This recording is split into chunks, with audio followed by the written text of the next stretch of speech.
paparkan untuk Bapak Ibu guru semua.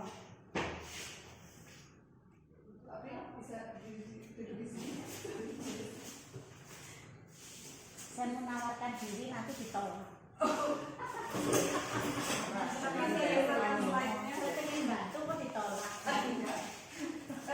Di sini merupakan hal yang harus saya lakukan karena saya di sini sudah memasuki atau menyelesaikan satu modul, maka saya harus membagikan apa yang sudah saya dapat dan dalam bentuk aksi nyata. Ini yang sudah saya pelajari dan ini yang akan saya sampaikan. Maka dari itu namanya guru penggerak, yaitu saya menggerakkan Bapak Ibu semua. Bukan karena saya lebih pintar atau lebih apa, tidak. Saya di sini untuk membagi, share. Next Pak Rio.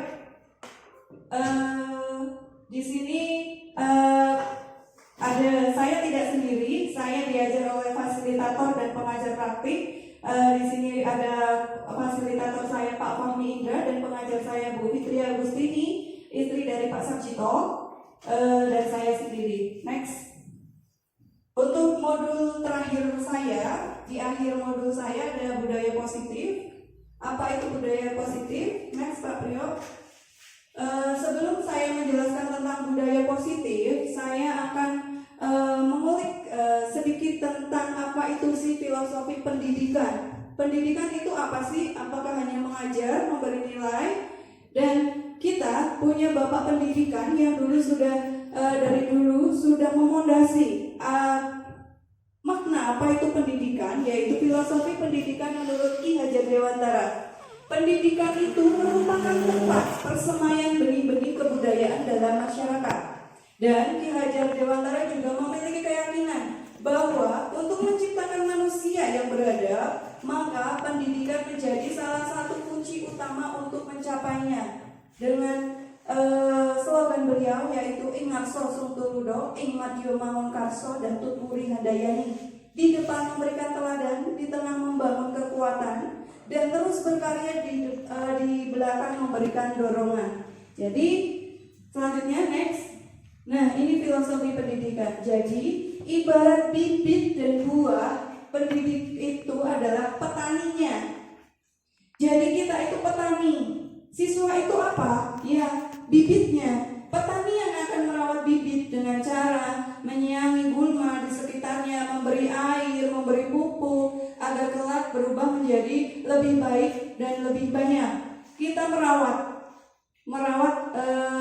gimana siswa itu tumbuh. Dan namun petani tidak mungkin mengubah bibit mangga menjadi anggur. Di sini maknanya terlalu dalam Bapak Ibu. Contoh saja, untuk contoh yang saya ambil Andika. Di situ dia sukanya silat, suruh matematika dia jadi suruh lomba cerdas cermat, gak mungkin bisa. Ibaratnya kita nanam mangga, ya jadinya mangga. Nanam mangga gak mungkin berbuah anggur, begitu. Jadi semua siswa sudah punya bakat dari dalam diri sendiri. Tidak mungkin bakatnya apa, kita pengennya apa. Jadi kita tidak bisa memaksakan apa yang sudah dimiliki oleh siswa. Namanya itu adalah kodrat alam, begitu. Jadi kodratnya si kodratnya anak itu kita hanya mengembangkan. Dan budaya positif. Budaya positif itu apa sih? Kalau enaknya itu kita sebutkan budaya positif itu budaya yang baik yang sudah kita punyai di sekolah ini. Apa budaya positif yang sudah kita punya di sekolah ini? Yaitu salah satunya budaya positif kita literasi, budaya positif yang islami, budaya positif tentang sopan santun kita yang sudah kita punya, budaya positif apalagi yang kita punya di sekolah ini, sholat duha dan lain sebagainya. Itu budaya-budaya kita, karena setiap sekolah memiliki budaya yang berbeda dengan SMP 1, berbeda dengan MTS. Kita punya budaya yang berbeda-beda. Maka budaya positif itu yang harus kita kembangkan untuk menjadi lebih baik lagi.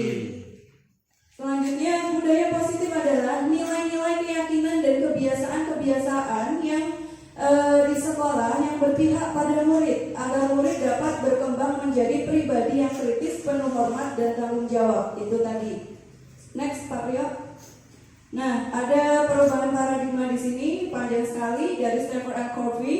Their principle of center leadership mengatakan bahwa bila kita ingin membuat kemajuan, perlahan, sedikit-sedikit, ubahlah sikap atau perilaku Anda. Namun, bila kita ingin memperbaiki cara-cara utama kita, maka kita perlu mengubah kerangka acuan kita. Ubahlah bagaimana Anda melihat dunia, bagaimana Anda berpikir tentang manusia. Ubahlah paradigma Anda, skema pemahaman dan penjelasan aspek-aspek tertentu tentang realitas. Jadi namanya perubahan kita nggak bisa langsung grep besok bisa jadi baik. Sedikit-sedikit perlahan ubahnya begitu. Next Pak Bria. Nah, untuk perubahan paradigma belajar di sini, untuk membangun budaya yang positif, sekolah perlu menyediakan lingkungan yang positif. Satu, lingkungan positif yang seperti apa? Lingkungan yang baik dengan kita memberikan contoh-contoh yang baik. Yang selanjutnya, yang aman. Lingkungan kita sudah aman belum ya? Sudah ya. Selanjutnya, yang nyaman bagi murid-murid untuk mampu berpikir. Dibuat sedemikian rupa agar mereka merasa nyaman, bertindak dan mencipta dengan merdeka, mandiri dan tanggung jawab. Itu kayaknya kita perlu yang namanya tadi seperti kata Stephen Covey tadi, kita merubahnya perlu dengan sedikit-sedikit. Kita harus menciptakan budaya positif. Budaya positif yang saya senang sekali sekarang yaitu selain kita lebih Islami, kita sudah mulai banyak yang menjemput atau di depan gerbang. Itu luar biasa budaya kita yang dilihat oleh masyarakat yang lalu lalang lewat itu. Oh berarti budayanya di SMP Asmida itu kalau ada siswa yang mau berangkat disambut oleh guru begitu. Selanjutnya disiplin positif. Untuk membuat budaya yang positif yang pertama kita butuh namanya disiplin positif. Bagaimana cara membuat disiplin positif itu? Apa dengan cara mendisiplinkan, menghukum dan lain sebagainya? Nah, ada pertanyaan pemantik. Bagaimana cara membuat murid disiplin? Bagaimana Bapak Ibu?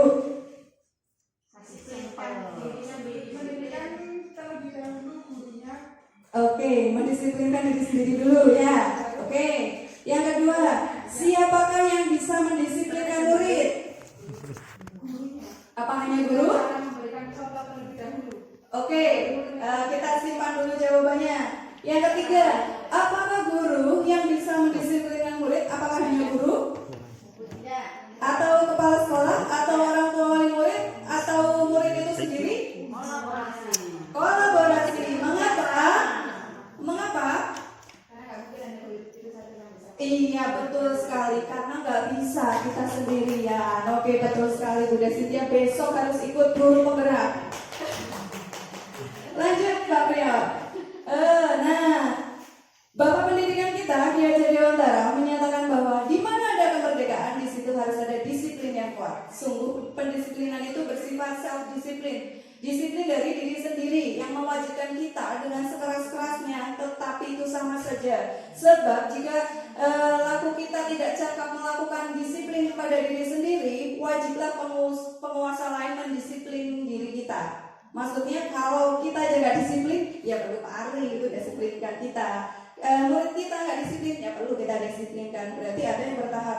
Kalau Pak Ari juga kurang disiplin, perlulah yayasan untuk mendisiplinkan juga, begitu.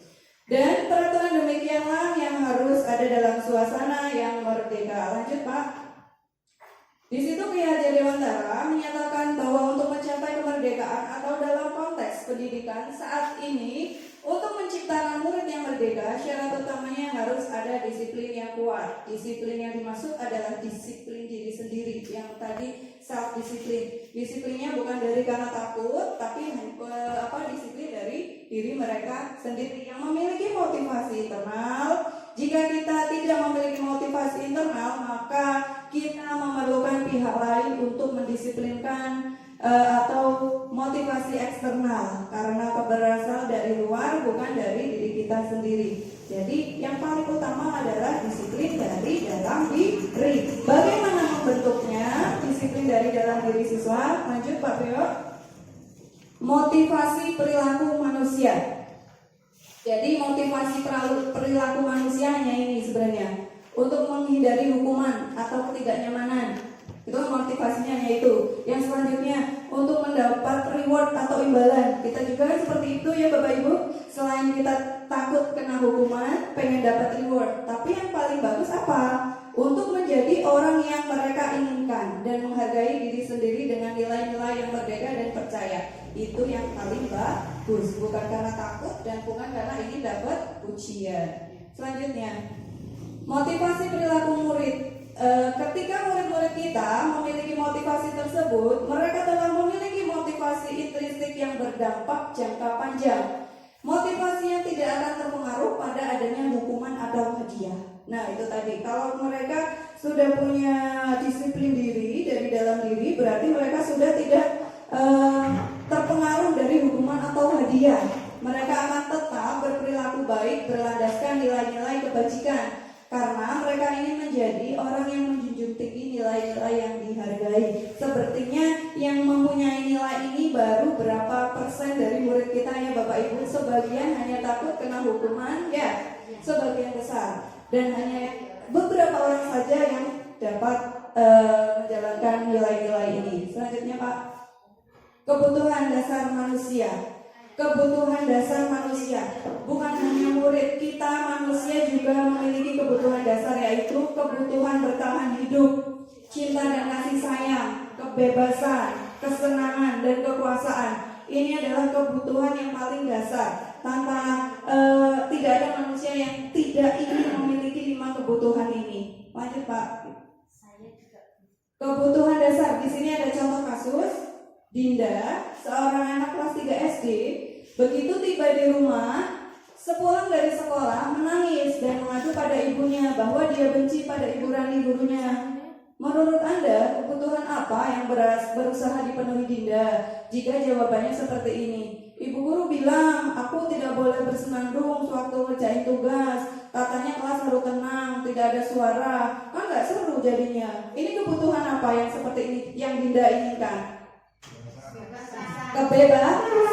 Kebebasan. Nah, dia ingin kebebasan. Lanjut Pak. Jadi untuk memenuhi tadi kebutuhan manusia, kita punya posisi kontrol. Kita sebagai posisi kontrol, guru. Posisi kontrol ada 5. Yang pertama, yang sering saya lakukan sendiri, posisi kontrol saya ada di sering membuat penghukum. Sering ya Bapak Ibu. Yang kedua, pembuat orang merasa bersalah. Yang ketiga, menjadi teman. Yang keempat, pemantau. Yang kelima, manajer. Ini yang paling tinggi. Kalau yang pertama hanya menghukum toh, memberi hukuman, ngasih hukuman, telat, lari. Kalau yang itu membuat merasa bersalah, misalnya, kamu sih pagi-pagi udah ibu tungguin di sini, masih aja telat, gak kasihan sama ibu. Itu contohnya. Terus Pak, masih banyak contohnya. Nah, ini contoh kasusnya. Ini contoh kasus penghukum yang sering kita lakukan. Adi yang terlambat hadir ke sekolah, judulnya. Penghukum itu biasanya nada suaranya tinggi, bahasa tubuhnya, matanya melotot, jari-jarinya nunjuk-nunjuk. Terlambat lagi, pasti terlambat lagi. Selalu datang terlambat. Kapan bisa datang tepat waktu? Tanyakan pada diri Anda, bagaimana perasaan murid bila guru berbicara seperti itu saat datang terlambat? Gimana perasaan anaknya? Ya kalau kita sih marah pasti. Maksudnya perasaan anaknya bagaimana? Memberontak pasti ya. Nah, akibatnya kemungkinan murid marah. Pastinya marah mereka dan mendendam atau bersifat agresif. Bisa jadi sesudah kembali duduk, murid tersebut akan mencoret-coret bukunya, mejanya, lebih buruk lagi. Sepulang sekolah murid terlihat murid itu melihat motor atau mobil bapak ibu akan menggores kendaraan tersebut dengan paku. Semua orang memiliki dendam ya bapak ibu, gak hanya kita, murid juga. Jadi seperti apa bagusnya? Kalau ini kurang bagus, berarti mau jadi harusnya kita jadi seperti apa? Next, Pak Rio, lanjut. Nah, yang kedua adalah membuat orang lain merasa bersalah. Ini tingkatan yang kedua. Kalau dibuat tingkatan itu yang paling rendah, paling jelek penghukum, membuat merasa bersalah. Nanti yang paling tinggi manajer, yang paling baik. Nah, ini di tingkat kedua. Udah agak bagus dikit, cuma masih kurang. Yang pertama, membuat orang lain merasa bersalah. Nada suaranya memelas, halus, sedih. Bahasa tubuhnya merapat pada anak, lesu. Terus contohnya begini, Adi, kamu ini bagaimana ya? Kamu sudah berjanji dengan ibu tidak akan terlambat lagi. Kamu kenapa ya? Senang sekali mengecewakan ibu. Ibu benar-benar kecewa. Sering Bapak Ibu? Sering. Ini masih di tahap kedua. Bagaimana nanti Pak? Bagaimana perasaan murid bila ditegur begini? Kita biasanya tahunya kan hati kita, belum tahu hatinya murid seperti apa. Ya, coba kita merasakan murid yang kita omong begini. Akibatnya, murid akan merasa bersalah telah mengecewakan ibu atau bapak ibu gurunya. Ya, aslinya mereka bersalah juga sih ya. Murid akan merasa menjadi orang yang gagal dan tidak sanggup membahagiakan orang lain. Kadang-kala sikap seperti ini lebih berbahaya dari sikap penghukum, karena emosi akan tertanam rapat di dalam murid. Di dalam perasaan tidak seperti murid dengan penghukum, di mana murid bisa menumpahkan amarahnya walaupun dengan cara negatif. Murid tertekan seperti inilah yang tiba-tiba meletus amarahnya dan bisa menyakiti diri sendiri atau orang lain. Ini yang bisa tahu-tahu siswa ngamuk-ngamuk mungkin dari sini. Next Pak Rio. Selanjutnya ada tingkatan ketiga, yang udah agak bagus sedikit ini. Ini juga sering kita laksanakan. Nah, seperti teman, sebagai teman kita. Nada suaranya ramah, akrab, dan bercanda. Bahasa tubuhnya merapat pada murid, mata dan senyum jenaka. Contohnya begini. Adi, ayolah, bagaimana sih kamu? Kemarin sudah janji ke Bapak, kenapa terlambat lagi? Sambil tertawa ringan, ya sudah, tidak apa-apa, duduk dulu sana, nanti Pak Guru bantu. Kamu ini sering, ini pas kalau mood kita baik nih, giniin aja ya siswanya ya. Pasti nggak marah banget, ini kita berarti sebagai menjadi teman. Bagaimana perasaannya dengan sikap guru seperti ini? Akibat murid akan merasa senang dan akrab dengan guru pasti. Kalau siswa kita kayaknya kita sebagai teman kurang pas ya. Ini termasuk dampak yang positif. Hanya saja di sisi negatif, murid menjadi tergantung pada guru tersebut. Bila ada masalah, dia merasa bisa mengandalkan guru tersebut untuk membantunya. Akibat lain dari posisi teman, Adi hanya akan berbuat sesuatu bila yang menyuruh hanya guru tersebut dan belum tentu berlaku sama dengan guru lain. Nah ini, jadi yang guru sebagai teman ini yang dipilih oleh murid. Yang tadi sebagai penghukum nggak akan dipilih nih oleh Adi, gitu. Lanjut. Sebelum ini Pak, tingkatan pemantau.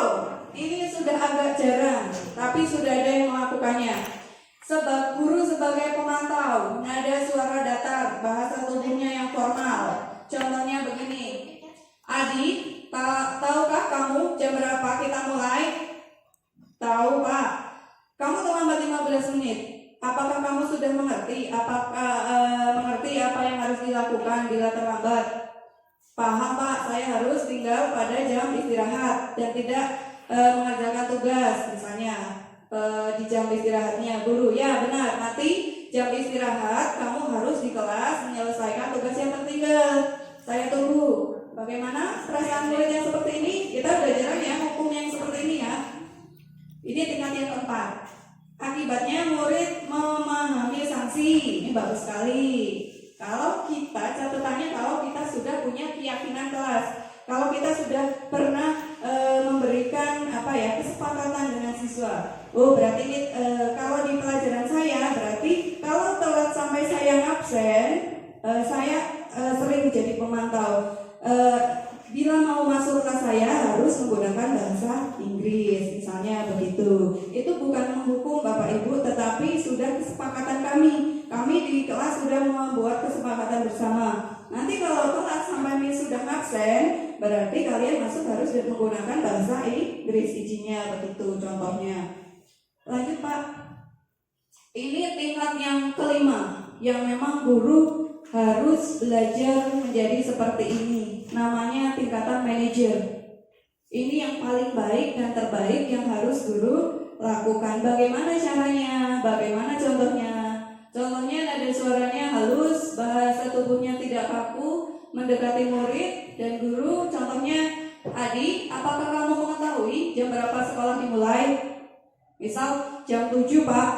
Guru, ya, jadi kamu terlambat. Kira-kira bagaimana kamu memperbaiki masalah ini? Gimana caranya? Jadi siswa bisa mikir sendiri. Kalau kamu terlambat, gimana caranya? Saya bisa menanyakan teman sekelas saya Pak untuk mengerjakan tugas yang tertinggal. Bisa. Guru, baik, itu bisa dilakukan. Apa besok akan ada masalah untuk kamu agar bisa tepat waktu di sekolah? Tidak Pak, saya bisa tepat waktu. Guru, baik, saya hargai sudah untuk memperbaiki diri. Contoh, kalau yang sudah saya jalankan kemarin yang saya ingin di like itu Bapak Ibu yang aksi nyata sudah saya kirim di grup, itu saya contohkan untuk siswa yang terlambat. Jadi siswa yang terlambat itu tidak sepatutnya harus langsung dihukum, tetapi ditanyai dulu. Misal, kenapa kamu ini jam berapa? Mesti kan mereka udah tahu. Ini jam ini. Terlambat enggak? Iya, saya terlambat. Tanya kenapa? Bagaimana solusinya? Jadi di tingkat manajer ini memberikan solusi agar tidak melakukan kesalahan lagi. Kalau di tingkat lain nggak ada solusinya, kalau ini di posisi manajer ini guru tidak meninggikan suara, apalagi tidak menunjuk-nunjuk murid, atau tidak bersikap seolah-olah menyesal tampak sedih perbuatan pada murid. Jadi fokus pada murid untuk memperbaiki kesalahannya. Bagaimana cara agar dia tidak melakukan itu lagi. Contoh, kalau di sekolah kita masih agak susah sekali Bapak Ibu. Saya mencoba untuk menjadi manajer, untuk menanyai siswa yang terlambat. Ternyata siswa kita itu tidurnya di atas jam 12.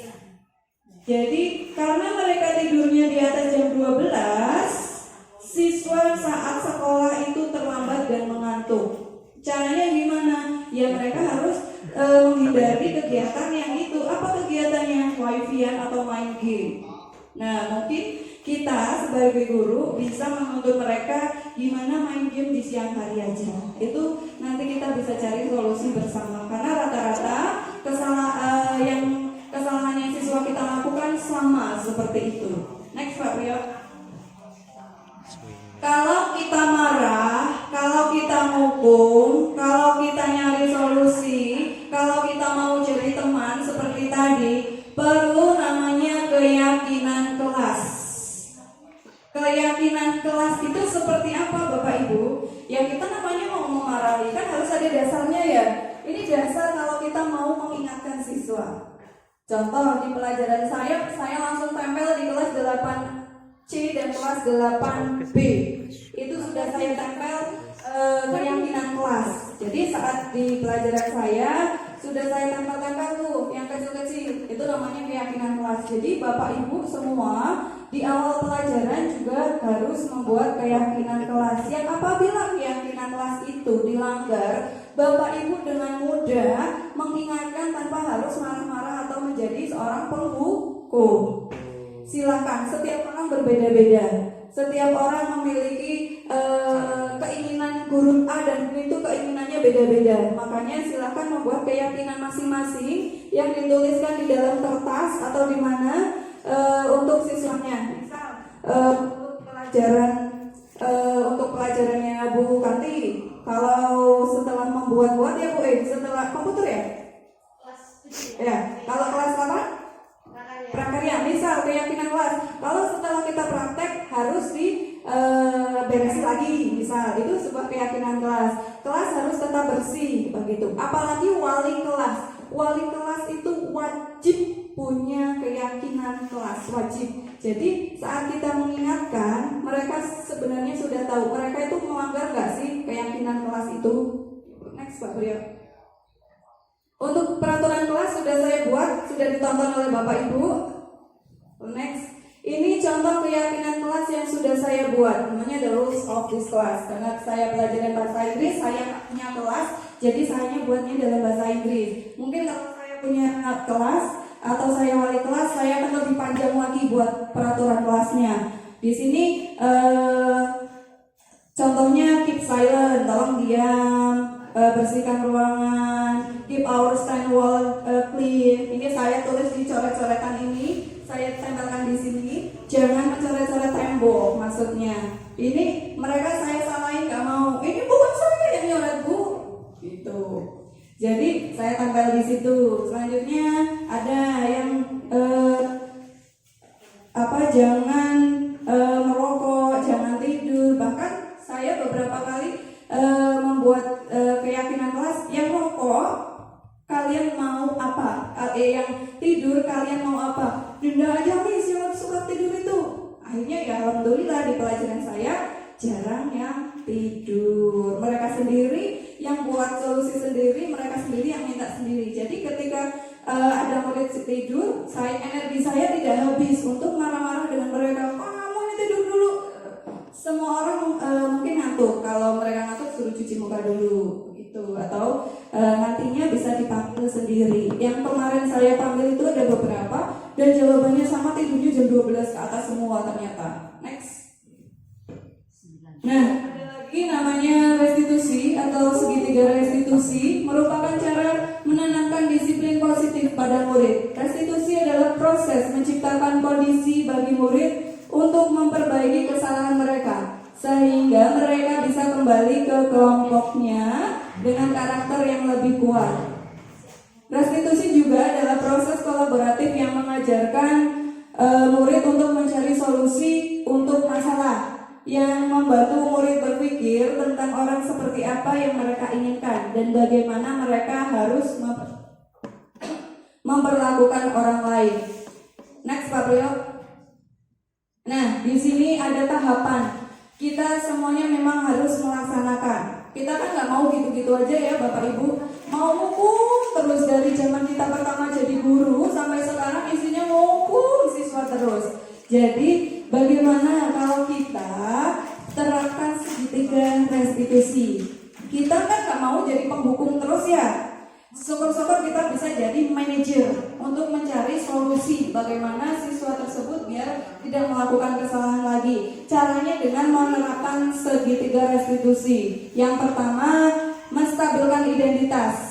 Kita nggak langsung menyalahkan, tapi kita stabilkan dulu. Semua akan melakukan hal yang terbaik yang bisa lakukan. Misal ngantuk, ibu juga pernah ngantuk, ibu juga pernah tidur di kelas, tetapi itu harus diperbaiki biasanya. Terus validasi tindakan yang salah, tanyain dulu. Jadi salahmu apa?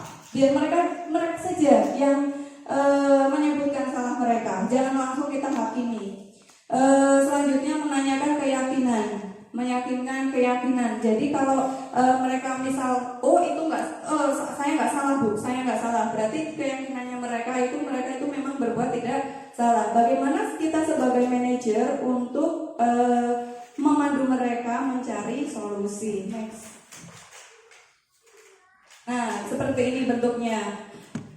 Segitiga restitusi. Yang pertama menstabilkan identitas dulu, keyakinan, menstabilkan validasi tindakan yang salah, salahnya apa, lalu kita cari solusinya. Next Pak. Itu saja yang saya bisa berikan tentang disiplin positif dan lain-lain. Terima kasih sudah berpartisipasi dan mendengarkan. Itu saja saya selaku CGB. Salam guru bergerak, tergerak, menggerakkan. Terima kasih. Wassalamualaikum warahmatullahi wabarakatuh. Tidak semata-mata tugas seorang pendidik, karena pendidik itu tidak hanya di sekolah, di rumah pun itu sangat kental sekali, karena kita rentan mendidiknya dari jam 7.15 sampai dengan jam 13. Ini menarik sekali terkait dengan Ya. yakin, menyadarkan akan siswa itu akan kesalahan diri sendiri. Awalnya saya masuk 8C nggak maksud Miss, kok saya bilang malah kotor itu tembok. Temboknya kotor gitu ditempel-tempel. Nah ini ada masukan dari saya gitu. Ini menarik sekali. Ya, sebenarnya ini kalau menurut saya ranahnya kayak ke SD banget gitu, tapi nggak apa-apa, mungkin di ranah guru penggerak seperti itu.